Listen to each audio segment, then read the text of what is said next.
Salam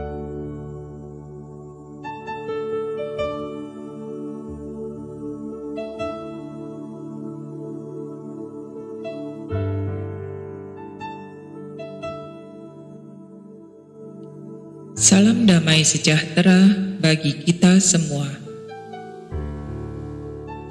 Bacaan Injil hari Kamis, 16 April 2020. Kisah Para Rasul, pasal 2, ayat 42 sampai dengan 47, dan pasal 3, ayat 1 sampai dengan 11. Mereka bertekun dalam pengajaran rasul-rasul dan dalam persekutuan, dan mereka selalu berkumpul untuk memecahkan roti dan berdoa.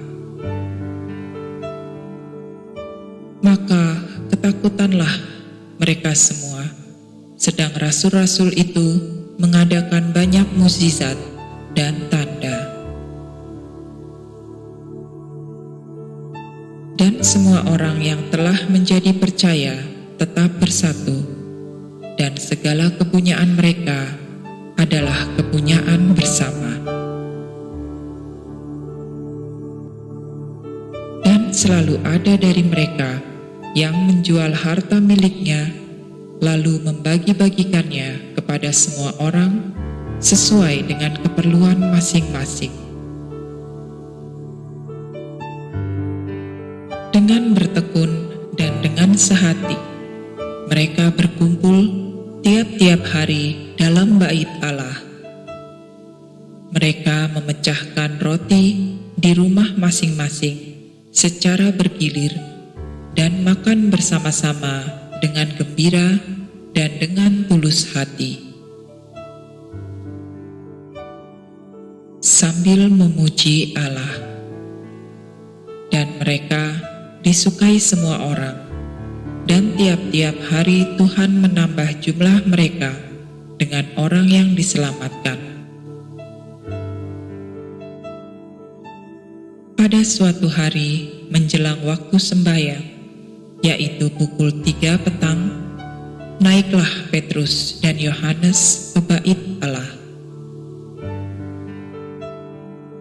Di situ ada seorang laki-laki yang lumpuh sejak lahirnya, sehingga ia harus diusung. Tiap-tiap hari orang itu diletakkan dekat pintu gerbang bait Allah yang bernama Gerbang Indah, untuk meminta sedekah kepada orang yang masuk ke dalam bait Allah. Ketika orang itu melihat bahwa Petrus dan Yohanes hendak masuk ke bait Allah, ia meminta sedekah. Mereka menatap dia dan Petrus, berkata, "Lihatlah kepada kami." Lalu orang itu menatap mereka dengan harapan akan mendapat sesuatu dari mereka. Tetapi Petrus berkata, "Emas dan perak tidak ada padaku, tetapi apa yang kupunyai, kuberikan kepadamu. Demi nama Yesus Kristus, orang Nazaret itu, berjalanlah." Lalu ia memegang tangan kanan orang itu dan membantu ia berdiri. Seketika itu juga kuatlah kaki dan mata kaki orang itu. Ia melonjak berdiri, lalu berjalan kian kemari dan mengikuti mereka ke dalam bait Allah, berjalan dan melompat-lompat serta memuji Allah. Seluruh rakyat itu melihat dia berjalan sambil memuji Allah. Lalu mereka mengenal dia sebagai orang yang biasanya duduk meminta sedekah di gerbang indah bait Allah. Sehingga mereka takjub dan tercengang tentang apa yang telah terjadi kepadanya. Karena orang itu tetap mengikuti Petrus dan Yohanes, maka seluruh orang banyak yang sangat keheranan itu datang mengerumuni mereka di serambi yang disebut Serambi Salomo. Demikianlah sabda Allah.